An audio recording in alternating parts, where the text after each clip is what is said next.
एक बारी मेरे से कोई पूछने लगा कि पूरे उपनिषद में तो यही बोला है कि तुम कोशिश करो, तुम जानो, और ये बात बोली जा रही है कि जब तक तुम रहोगे तुम जान नहीं पाओगे। तो मैं को बोला जा रहा है कि मैं को ही मिटा दिया जाए, तो ये बड़ी ही विरोधी। तो मैंने कहा कोई विरोधाभास नहीं है, कोई विरोधाभास नहीं है, यही तो बोला जा रहा है। जब तुम कह रहे हो कि पूरा उपनिषद कह रहा है जानो, तो यही तो जानना है कि बेटा तुम्हें तो हटना पड़ेगा, यही बात तो जाननी है। और क्या जानना है? कुछ ऐसा थोड़ी जानना है जो जानकर तुम और बड़े ज्ञानी कहलाओ।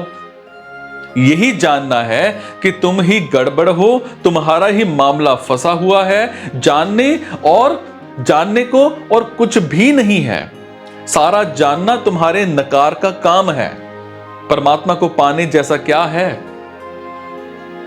एक तरफ तो कह देते हो कि वो सर्वव्यापक है, सार्वभौम है, अंतर्यामी है, और फिर कह रहे हो दौड़ लगाकर उसको पाना है। अंतर्यामी है, सर्वव्यापक है, तो दौड़ लगाकर मिलेगा क्या?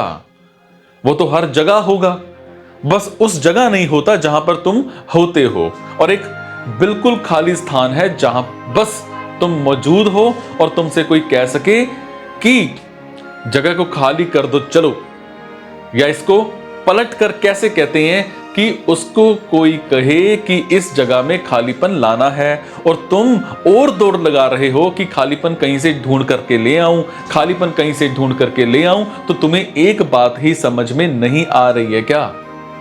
खालीपन लाना नहीं है, तुम्हें खुद को बाहर निकालना है। जगह तो खाली ही थी, तुम्हें वहीं पर अतिरिक्त अनावश्यक भरे पड़े हो। अरे बाहर निकलो। ये अध्यात्म की पूरी प्रक्रिया है।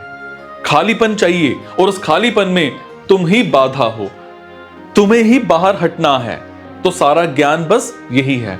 कोई विशेष ज्ञान नहीं बता देगा कि ऐसा होता है, वहां होता है, फलानी जगह पर कमल की पंखुड़ी पर परमात्मा बैठे हैं, आसमान में खास तौर पर दिव्य शक्तियां हैं, आत्माएं हैं जिनको डाउनलोड करना है। ये मूर्खता की बातें हैं, अहंकार हटाना है। इसके अलावा अध्यात्म की कोई विषय वस्तु नहीं होती है।